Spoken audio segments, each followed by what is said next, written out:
네, 반갑습니다. 명리 심리 상담사 자격과정을 여러분과 함께 공부하게 된 전정훈입니다. 그러면은 내용을 한번 보시겠습니다.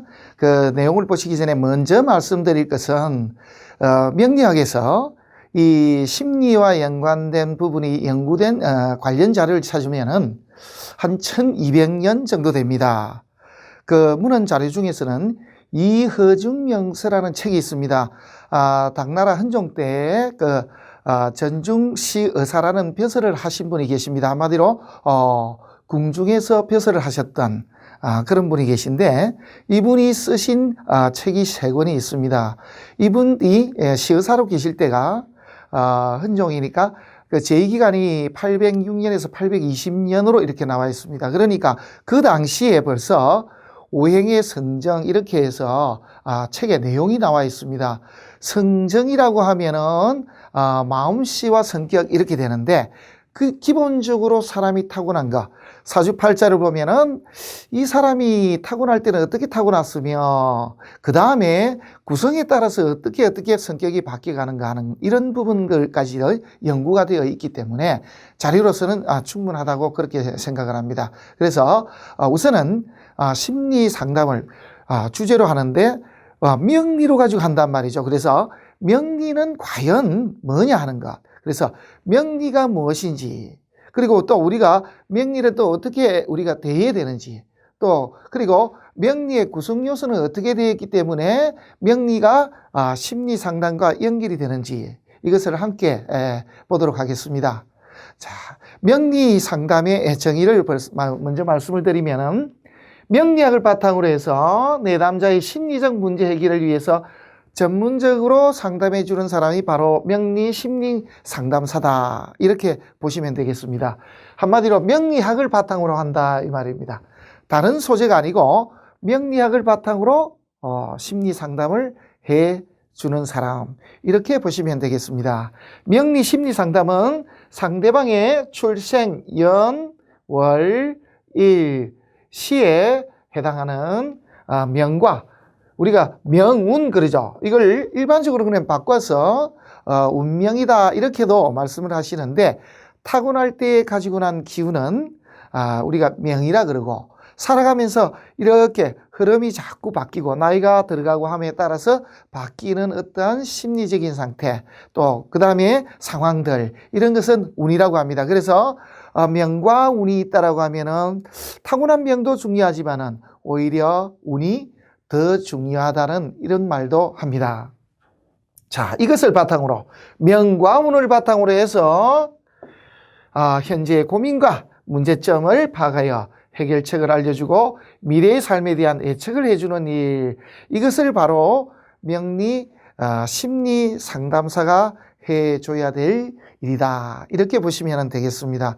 심리라는 한자를 찾아보면은 뭐로 나와 있냐, 사전적인 의미는 마음의 작용과 의식의 상태, 이렇게 나와 있습니다. 마음의 이치리 자니까 마음의 이치가 어떻게 되어 있나. 그래서 명리로서 본다 그러면은 이 사람이 태어날 때부터 가지고 있던 어떠한 성정적인 것, 그래서 태어날 때 가지고 있던 마음씨와 성격은 어떤데 나이가 들어가면서 어떻게 바뀌었다 라는 것을 이제 추정하는 것이고, 또 하나는 어떠한 상황이나 환경에 따라서 이 사람은 어떻게 이 심리 상태가 변할까 하는 것, 이것까지 같이 공부하는 것이 바로 명리 심리 상담사가 해줘야 될 그러한 덕목이 되겠습니다. 상담은 어떤 일을 서로 의논하는 것, 그랬으니까 상담자가 있고 또 피상담자가 있겠죠. 그러한 관계다, 이렇게 보시면 되겠습니다. 그래서 심리를 가지고 서로 상담해주는 그런 일을 해주는 사람, 그런데 조건은 명리학을 바탕으로 한다, 이렇게 보시면 되겠습니다. 자, 명리 상담사는 과연 어떠한 장점이 있겠는가 하는 것을 말씀을 드리겠습니다. 다른 여러 가지 심리 상담을 해주는 분들도 계시지만은 과연 명리 상담사는 어떠한 특징을 가지고 있을까, 또 아니면은 어떤 장점이 있을까 하는 것을 말씀을 드리겠습니다. 명리는 우선 다른 부분에서 도저히 따라올 수 없는 한 부분을 가지고 있습니다. 그게 바로 뭐냐고 하면은 이런 예측이라는 것입니다. 제가 명리 상담을 하시는 여러 선생님들을 교육을 많이 해봤습니다. 근데 그분들의 한 가지 고민이 있다 그러면은 이러한 부분을 말씀을 해주셨습니다. 뭐냐 그러면은 피상담자가 내가 이렇게 선생님 말씀대로 이렇게 살고 이렇게 마음을 가지면은 나는 앞으로 내 인생은 괜찮을까요? 아니면 이제 저는 성공을 하는 겁니까? 라는 질문을 하게 되면은 참 대답하기 난처하다고 합니다. 왜냐하면은 지금의 상태에서 해줄 수 있는 거는 해줄 수 있으나 단점은 뭐냐 그러면은 앞으로 벌어질 수 있는 일에 대한 것은 확답을 해줄 수가 없기 때문입니다. 그래서 그러한 부분에 대해서 반드시 좀 알고 짚고 넘어가야 될 부분이 있더라라는 그런 말씀을 하십니다. 그게 바로 우리가 가장 명리학에서 자랑스럽게 내세울 수 있는 심리상담이 바로 예측이다. 이렇게 말씀을 드릴 수가 있겠습니다. 두 번째, 우리는 상담자, 원하는 피상담자, 당사자가 없어도 그 사람의 현재 상태 또 내지는 고민 등을 예측하고 조언을 해줄 수가 있습니다. 일반적으로 심리상담을 하게 되면 반드시 당사자가 나타나야 되죠. 하지만은 명리 심리상담은 당사자가 나타나지 않아도 그 사람의 지금의 심리 상태 이것을 우리가 알 수가 있고 또 조언도 해줄 수가 있습니다. 대리인이 와도 가능하다는 뜻이 되겠죠. 그죠? 그 다음에 또 장점이 있습니다. 설문지 조사 등 이런 것을 하지 않아도 된다는 것입니다. 단순하게 그 사람이 태어난 연월 일시만 알면은 명리 상담은 가능하다. 이렇게 보시면 되겠습니다. 그리고 또 명리 상담의 장점 중에 하나는 단시간이라는 거죠. 심하게 말씀을 드리면은 한 3초만 해도 그 사람이 타고난 어떠한 심리 상태와 지금의 마음, 그러한 심리 상태를 단번에 읽을 수 있다는 그런 장점이 있습니다. 그래서 속도적인 면에서도 명리 심리 상담은 장점이 있다. 이렇게 말씀을 드리겠습니다. 그 다음에 상담을 원하는 당사자뿐만 아니고 주변의 인적인 관계에서 생기는 그런 상황까지도 우리가 예측을 할 수가 있습니다.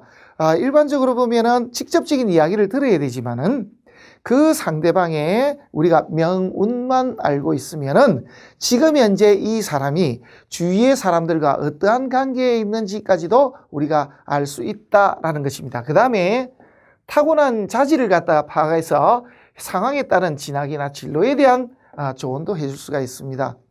타고날 때 어떠한 자질을 가지고 났으니 당신은 어떤 일에 적합합니다. 그래서 그런 일을 한번 해보십시오라고 해줄 수 있다라는 뜻도 됩니다. 그래서 적성, 직업뿐만 아니고 궁합도 연관이 됩니다. 상대방이 서로 심리적으로 어떻게 도움이 될 수 있는가 하는 것도 우리가 알 수가 있다는 뜻이 되고 인간관계입니다. 우리가 보면 가족관계뿐만 아니고 직장 또 내지는 사회생활하면서 만나는 어떤 누구와도 어떤 식으로 살아가는 것이 좋겠다는 그러한 조언도 해줄 수가 있습니다. 그것이 바로 또 한 가지 명리 심리 상담사의 장점이다 할 수가 있겠습니다. 그 다음에 삶의 변화라는 건 뭐냐면은 이렇게 운에 따라서 이렇게 인생길이 조금씩 바뀌어 가거든요. 그래서 그러한 것을 우리가 예측해서 시대별로 또 내지는 나이별로 그 다음에 시간별로 구분해서 조언을 해줄 수가 있는 그런 장점을 가지고 있습니다.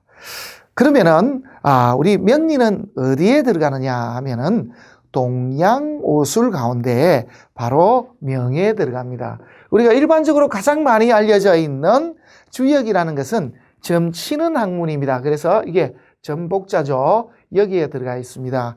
동양오술 가운데는 또 의술과 연관이 되니 한의학도 여기에 들어가는 부분이 있고요. 동양오술 가운데 또 우리가 인상관상 그럽니다. 그 다음에 풍수 형태를 따지니까 그런 것도 있다. 그 다음에 산에서는 우리가 기도 수련하는 이런 행위들을 말하는데요. 동양오술 가운데 명리학은 명에 들어간다. 그거까지만 아시면 되겠습니다. 그 다음에 명리학은 개념 자체가 이렇습니다. 인간이 태어난 연월일시에 해당하는 간지로 구성된 사주팔자를 기본으로 하여 인간의 기륭화복, 이게 굉장히 중요하죠. 그죠? 그래서 기륭화복을 예측하는 그러한 학문입니다. 명리학은. 그래서 사주를 바탕으로 해서 사람의 명예의 이치를 공부하는 학문, 그래서 사주명리학이라고 그렇게 이야기를 합니다. 이 명리학은 송대 이전에는 연본일주라고 해서 목성, 그래서 연을 위주로 봐왔습니다만은 송대 이후에는 이제 일 위주로 지금과 같은 명리학을 공부합니다. 그래서 예전에는 뭐라고 불렀냐 하면은, 예전에 송대 이전에 사주명리학은 산명학이라고 부르고요. 이 이후에는 이걸 창시하신 5대 말에서 송초의 인물로 나옵니다만은 서자평 선생의 호를 따서 그래서 자평명리학 또는 자평학 이렇게 이야기합니다. 명리학은 예전에는 송대 이전에는 산명학이라고 했고, 그때는 연을 기준으로 봤구나. 그 다음에 송대 이후에는, 송대부터는 서자평 선생의 호가 자평이라서 그래서 자평명리학, 그리고 줄여서 자평학 이렇게 부르고 있다, 이렇게 알고 계시면 되겠습니다. 여기 보면은 산명학이라고 그랬는데, 산명이라는 것은 수명, 조명 이렇게 나와 있고, 정명, 수명, 조명 이렇게도 나와 있고, 천명, 성명, 조명 이렇게도 나와 있습니다. 이 내용을 그냥 보시면 되겠습니다. 요게 자세하게 내용들을 풀이를 다 해놨습니다. 따르는 것과 만난 것과 지은 것이라고 했는데, 뭐냐 그러면은 이거는 그냥 타고난 수명이고, 명을 따라가는 것이다 라고 한다면은 중국 전통에는 어떤 사람을 만남으로 해서 내 인생이 바뀔 수도 있다라는 그런 의미로 나타낸 게 바로 이렇게 조명이 되겠습니다. 그래서 산명이라고 하는 것은 산명에 대한 정의를 조금 시대별로 해서 이렇게 조금 다르게 해석을 한 부분도 있다. 이 정도만 좀 아시면 되겠습니다. 그 다음에 산명학과 자평학이라고 했는데요. 말씀을 드렸죠. 송대 이전, 그래서 당나라 때에서 5대 말까지 오던 그때의 명리학을 산명학이라고 하는데, 여기는 지금은 쓰질 않습니다만은 이는 나무모행을 썼습니다.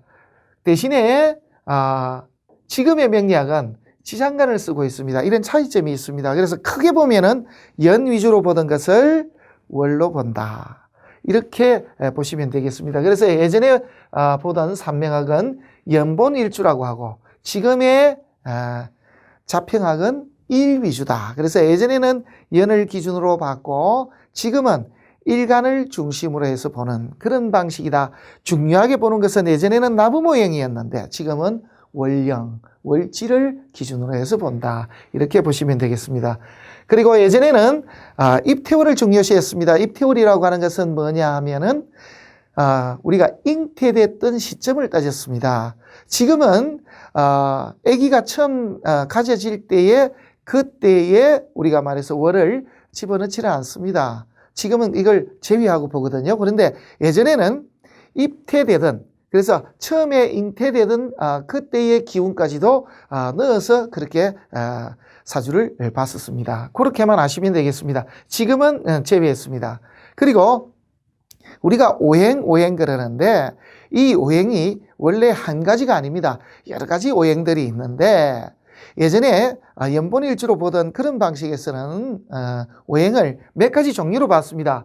지금과 같은 정오행도 있고요. 진오행이라고 있습니다. 이게 바로 우리가 명리학을 공부하면은 좀 있으면 나옵니다만은 갑기합토, 을경합금 이런 이야기고, 자축합토, 그리고 인해한목 그러는 이러한 것까지. 그래서 진오행이라고 했는데, 이거 변하는 거 지금 명리학에서는 변하지를 않습니다. 그래서 진오행도 쓰질 않고요. 그 다음에 갑자을축은 해중금 이러는 것이 이제 나부모행인데, 나부모행도 쓰질 않고, 그래서 송대 이후부터는 오행을 오로지 정오행만 씁니다. 그래서 천간 보면은 갑목, 을목, 지지로 보면은 자수, 축토 이런 식으로 해서 단순하게 정오행으로만 보고 있다는 거. 그래서 그걸 아셨으면 좋겠습니다. 그 다음에 말씀드렸다시피 나부모행을 썼는데, 이거는 지금 현재는 월령을 쓰고 있다, 이런 정도로 또 아시면 되겠고요. 예전에는 신사를 굉장히 중요시했습니다. 그래서 역마살이 있니 도화살이 있니 이렇게 이야기를 했는데, 이렇게 일위주의 자평명리학으로 넘어온 이유는 사실은 신사를 감안하는 정도로만 보고 있습니다.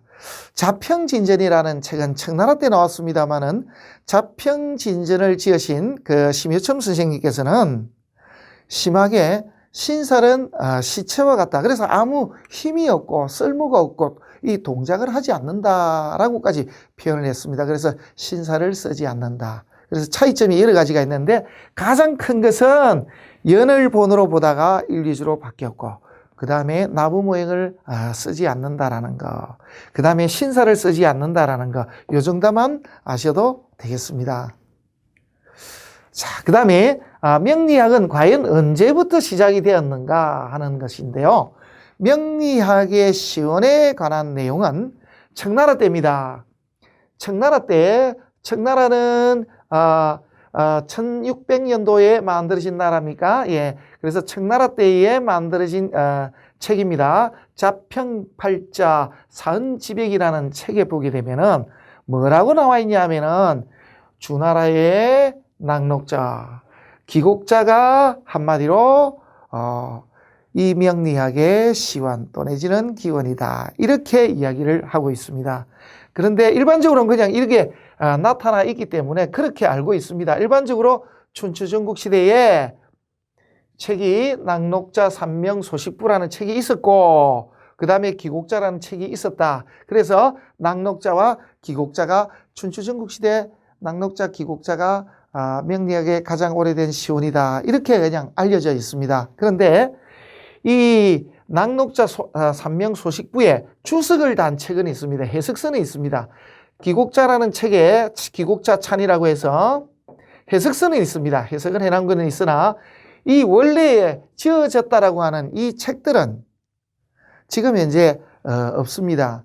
그래서 어떤 분들은 명리학의 시원을 춘추전국 시대 또 내지는 주나라 때 이렇게 잡는 것은 무리가 있지 않느냐.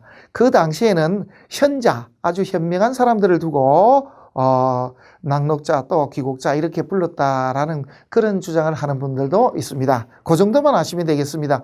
시원은 춘추전국 시대 또 내지는 주나라 때에 있던 분이다. 그래서 중국 역사를 이제 좀 있으면 나옵니다만은 주나라와 춘추전국 시대가 따지면은 거의 연대를 같이 하기 때문에 이렇게 봐도 무리는 없겠습니다.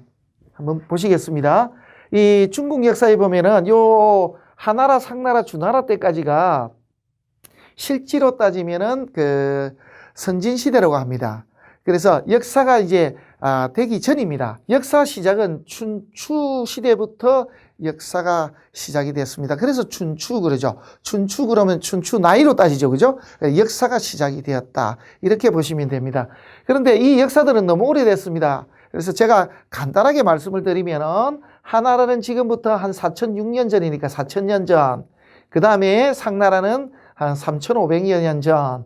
그 다음에 주나라는 약 한 3000여 년 전에 있던 나라들이다. 춘추시대, 전국시대 같으면은 지금으로부터 한 2300여 년 정도 전에 있던 나라들이다. 이런 정도 보시면 되겠습니다. 그런데 여기서 이제 중요한 것은 명리학의 기본 바탕이 되는 또 내지는 명리학의 발자취들이 이 역사 속에 남아있다는 것입니다. 그래서 여기에 이제 중요하게 봐야 될 것은 이겁니다. 명리학에서 쓰고 있는 간지는 언제부터 쓰였느냐라고 하면은 역사 속에 보면은 상나라 때 쓰였음을 알 수가 있습니다. 이 내용은 뒤에 또 말씀을 드리겠습니다. 그 다음에 우리가 쓰고 있는 음양과 오행을 같이 정립시킨 때 예전에는 원래 음양이 먼저 만들어지고 그 다음에 오행이라는 이론이 만들어졌는데 이게 이제 추연이라는 사람이 이걸 합쳤습니다. 그런데 이 음양 오행의 상생상극이라는 이러한 형태를 완전하게 정립시킨 사람은 누구냐면은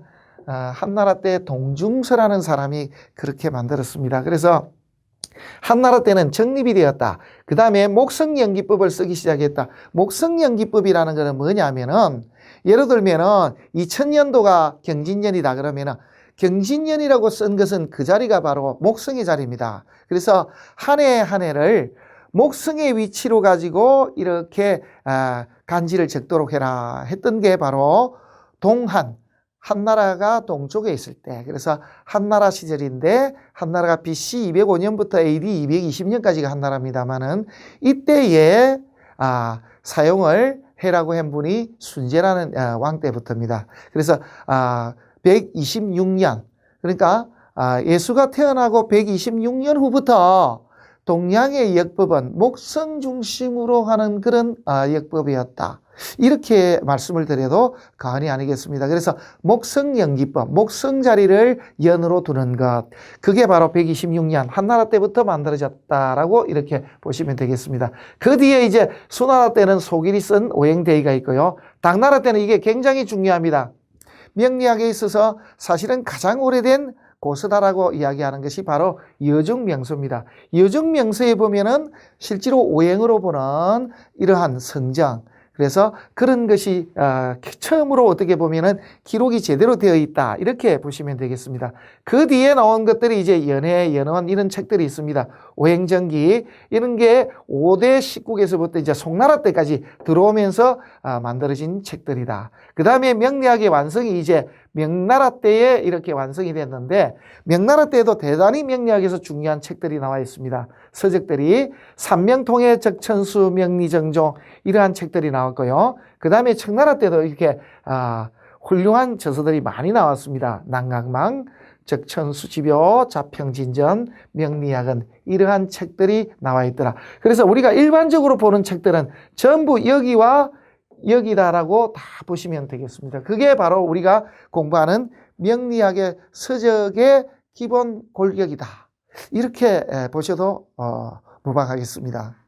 그 다음에 상나라 그랬는데요. 상나라를 왜 말씀을 드렸냐 하면은 상나라 문헌 기록에 이런 것이 남아있기 때문입니다. 상나라는 성탕왕이 만든 나라죠. 그 다음에 이 성탕왕은 어디 사람이냐라고 기록이 되어 있냐 하면은 성탕왕은 동이족 사람이다라고 기록이 되어 있는데, 그거는 사마천이 쓴 사기에 기록이 되어 있습니다. 그래서 하나라 다음에 상나라인데, 상나라의 이 성탕왕, 성탕왕의 이름마저도 이렇게 보면은 을이라는 이름을 쓰고 있습니다. 그래서 이 상나라 때에 임금들 모두가 30명의 임금 모두가 천간 이름을 다 쓰고 있었다. 그래서 결국은 이게 우리가 쓰고 있는 간지는 상나라부터 썼던 글이다. 이렇게 보시면 되겠습니다. 여기는 이제 기록들이 남아 있습니다. 한마디로 유적이 남아 있기 때문에 완전한 증명이 되고 있다. 이렇게 보시면 되겠습니다.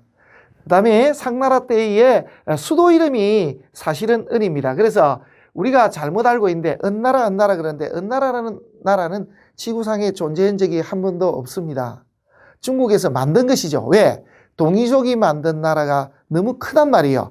그 다음에 하나라, 상나라, 주나라 그랬죠. 이 주나라가 신하의 나라인데 한마디로 역성혁명을 일으킨 겁니다. 그래서 그러한 동이족이 만든 이 나라를 아주 작게 보이게 하기 위해서 이 상나라라는 말을 쓰지 않고 은나라라는 말을 씁니다. 탕왕이 이룩한 나라고요. 그 다음에 수도는 지금의 하북성입니다. 그래서 허베이라고 부릅니다. 중국 말로 하면은. 그 다음에 시족 중심이었고요. 여기에 굉장히 중요한 것은 각고문을 썼고 간지를 처음으로 사용을 했다라는 것, 그러한 것이 지금 현재 유적으로 남아있다, 이렇게 보시면 되겠습니다. 그 다음에 이 상나라는, 은나라는 책에 보면은 점치는 나라라고 나와 있죠. 그래서 그러한 것이 굉장히 중요합니다. 그리고 마지막 수도 이름은 은입니다. 여기 보면은 이제 우리가 알고 있는 주지용림, 주지용림이라고 하는 것은 이거는 연못지자입니다. 연못에 술을 붓고 수풀처럼 고기를 매달아서 그렇게 주지용림으로 했다. 그렇게 너무 방탕한 생활을 했다. 뭐 이렇게 나와 있습니다만은 마지막 주황과 달기의 이야기입니다. 그래서 이것 때문에 상나라가 망했다 그러는데 사실은 그렇지 않죠. 하여튼 이 역사 속에서는 이렇게 나와 있다라고 보시면 되겠습니다. 그 다음에 상나라 때에 간지를 썼던 이 역사적인 증거는 어디에 있느냐? 예, 여기에 있습니다. 무자에 대해 점을 칩니다. 정인빈이 점괘를 묻는데 오늘 밤 강종로에 300명을 희생으로 써서 선왕 정의 제세를 지낼까요? 이렇게 나와 있습니다. 문헌 속에 뭐가 나와 있냐면은 무자가 나와 있습니다. 여기가 바로 상나라의 문헌 속에 이렇게 등장을 합니다. 이 내용들이. 그래서 상나라에서는 사람을 제물로 썼습니다. 노예를 잡아다가 제물을 썼는데 길게는 말씀을 못 드립니다만은 이렇게 애꾸를 만들어서 이렇게 함부로 반역을 하지 못하게끔 하다가 이걸 이 노예들을 제사를 지낼 때는 제물로 썼다라는 그러한 기록이 있습니다. 그래서 이 눈목자에다가 이렇게 눈목자가 변해서 이렇게 나타나는 게 이게 바로 눈목에다가 한마디로 침을 찔러서 애꾸를 만들거든요. 그러한 것이 남아있는 글이 바로 이게 백성민자입니다. 백성민자는 우리 지금 한쪽 눈을 쓸 수가 없는 그러한 사람이다라고 이렇게 보시면 되겠습니다. 이러한 내용은 문헌은 여기 아래쪽에 제가 출처를 밝혀놨습니다. 그 다음에 시대별로 중요한 인물과 그 다음에 저서가 있는데요. 이 부분은 제가 말씀을 드렸습니다. 당나라 때 여중명서가 지금 현재로서는 명리학의 가장 오래된 곳으로 인정은 받고 있습니다. 이 두 책은 지금 현재 실존하지 않기 때문에 그냥 이야기 속으로서만 있는 것이고요. 여기는 이여중명서는 3권 정도가 지금까지 전해지고 있기 때문에 가장 오래됐다. 그래서 당나라는 예를 들면 618년에서 907년까지니까 그때에 있던 것이다 라고 보시면 되고요. 그 다음에 송대는 들어옵니다. 송대는 이게 960년에서 1279년까지니까 이때 나와 있는 책 중에 가장 유명한 책이 한마디로 연해자평입니다. 연해와 연원이 있었다. 이렇게 아시면 되겠습니다. 그 다음에 오행정기라는 우리가 별자리 연구에서부터 서역에서부터 들어온 점성술이 이게 당나라 때 들어와서 어떻게 바뀌어서 어떻게 전해졌다 하는 그런 내용들이 이렇게 들어 있습니다. 그 내용. 그 다음에 우리가 알고 있는 적천수, 명리학의 최고의 고서 중에 하나인 적천수도 여기에 들어 있습니다. 그 다음에 명나라 때 오면요. 명나라는 1368년에 만들어진 나라죠. 그래서 그때에 만들어진 책들 중에서 굉장히 귀한 삼명통해가 들어있습니다. 삼명통해는 한마디로 명리학의 백과사전이다. 명리학에 필요한 모든 내용이 다 들어있는 것이 바로 삼명통해입니다. 그래서 삼명통해가 굉장히 중요합니다.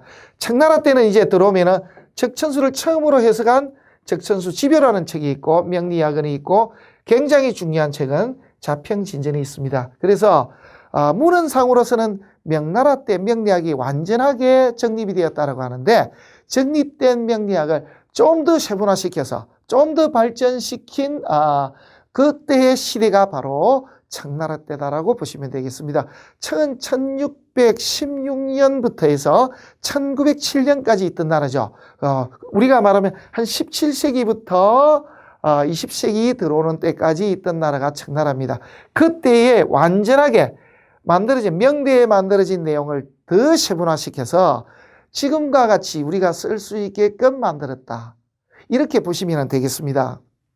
자, 그 다음에 이렇게 명리학의 역사에 대해서 우리가 이제 알아봤습니다만은 그러면은 과연 우리나라에는 명리가 언제 들어왔을까요? 하는 이런 문제입니다. 그 우리나라에 들어온 명리학, 그래서 명리학에 관한 문헌을 찾아보면은 바로 여기와 같은 그러한 내용이 있습니다.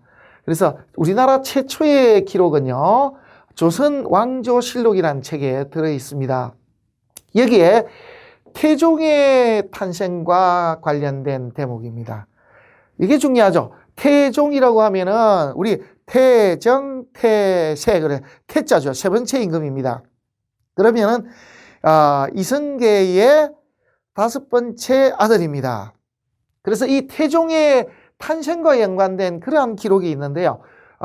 그렇게 이러한 기록을 따져보더라도 뭐가 있냐 그러면은 조선이란 나라가 1392년이니까 만들어지기 이전에 이러한 문헌이 있었다. 이렇게 된다면은 조선이 아니고 고려가 되겠죠. 그래서 우리나라에 이미 고려 때 명리학은 실제로 쓰여지고 있었다. 이렇게 보시면 되겠습니다. 왜냐하면은 그 내용이 이렇게 남아 있거든요. 태종의 모친인 신의 왕후 한씨가 문성윤이라는 사람을 불러서 아들 태종의 장래에 대해서 한번 물어봤습니다. 지금 말하면은 명리 상담이 되겠죠. 이렇게 했을 때 이 사주는 귀하기가 이루 말할 수 없으므로 점쟁이에게 함부로 물어보지 마소서라고 대답했다는 내용이 어디에 들어있냐면은 이렇게 조선왕조 실록에 들어있습니다. 굉장히 중요합니다. 그죠? 조선왕조 실록에 태종 이방원의 탄생과 연관된 내용이 기록되어 있더라. 그래서 태종 이방원은 이성계의 5번째 아들입니다.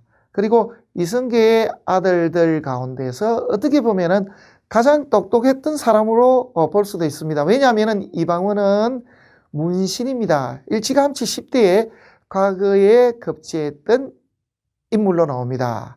그래서 이 태종 이방원에 관한 기록이 문헌상 조선왕조실록에 남아있기 때문에 연대에 추측을 해보건대 조선시대 이전에 벌써 명리를 바탕으로 한 심리 상담 아니고 또 내지는 상담이 행해지고 있었다. 그래서 이러한 문헌 내용을 바탕으로 해서 봤을 때 고려 때부터 우리나라에는 명리가 들어와 있었다라고 이렇게 보시면 되겠습니다. 그 다음에 우리나라의 명리학은 과연 어떻게 쓰여지고 있었느냐. 한마디로 우리나라의 명리학은 과거 시험 중에 한 과목으로 들어가 있었습니다. 내용을 한번 살펴보시겠습니다. 태조 원년인 1392년 조선이 만들어진 때죠. 이때 잡가에 조선시대 들어오자마자 음양가가 편성되면서부터 명리학으로 시험을 쳤다. 이렇게 보시면 되겠습니다. 전구품의 명리학 훈도 가르치는 선생님을 2명 두고 명리학에 관한 학문을 가르쳐 합격자를 간사감의 관리로 배속했다라는 기록이 남아 있습니다. 음양가는 1474년에 일시 빠졌다가 1865년에 폐지될 때까지 조선왕조 300여 년 동안에 그 명맥을 유지했다. 한마디로 조선왕조 초기부터 말까지 명리학을 바탕으로 해서 하는 관리를 뽑았다는 거. 그래서 명리가 한마디로 과거 시험 과목 중에 한 과목 한 자리를 차지하고 있었다라는 것입니다. 이 음양가 쪽에 보면은 명리학과 한마디로 지금 말하는 한의가 같이 들어 있습니다. 그래서 예전에는 이 음양오행을 바탕으로 한 한의 쪽이나 또 음양오행을 바탕으로 한 명리가 같이 과거 시험에 들어 있었다라는 거, 이것도 알고 넘어가셨으면 좋겠습니다. 명리 제1강 명리학의 기원에 대해서 말씀을 드렸습니다. 수강하시느라 수고 많으셨습니다.